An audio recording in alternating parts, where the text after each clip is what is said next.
আপনার মোবাইলে সেভ করা গুরুত্বপূর্ণ নাম্বারগুলি হারাতে না চাইলে একটি সেটিংস করে রাখুন। কিভাবে করবেন দেখিয়ে দিচ্ছি।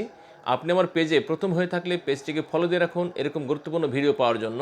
আর এই ভিডিওটি পেজে শেয়ার দিয়ে রাখুন, ভবিষ্যতে কাজে লাগতে পারে এবং অন্যদের দেখার সুযোগ করে দিন। প্রথমেই আমি চলে যাচ্ছি আমার মোবাইল ফোন থেকে সেটিংসে টাচ করে দিব। সেটিংসে টাচ করে দিলে ঠিক একটু স্ক্রল করে নিচের দিকে আসবেন। নিচে দেখতে পাবেন গুগল, এই গুগলে টাচ করে দিব। গুগলে টাচ করে দিলে এমন একটি পেজ আসবে, সেখানে দেখতে পাচ্ছেন উপরে অল সার্ভিস। এই অল সার্ভিসে টাচ করে দিব। অল সার্ভিসে টাচ করে দিলে ঠিক একটু স্ক্রল করে নিচের দিকে আসবেন। স্ক্রল করে নিচের দিকে আসবেন। নিচে আসলে দেখতে পাবেন গুগল, এই যে এখানে দেখতে পাবেন গুগল কন্ট্যাক্ট সিনক্রোনাইজেশন। এই গুগল কন্ট্যাক্ট সিনক্রোনাইজেশনে টাচ করে দিবেন।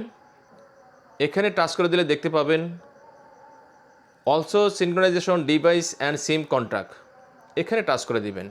এখানে টাচ করে দিলে এটি অফ করা আছে, এটিকে অন করে দিবেন। অন করে দিলে আপনার ডিভাইস থেকে একটি জিমেল নিয়ে নেবে।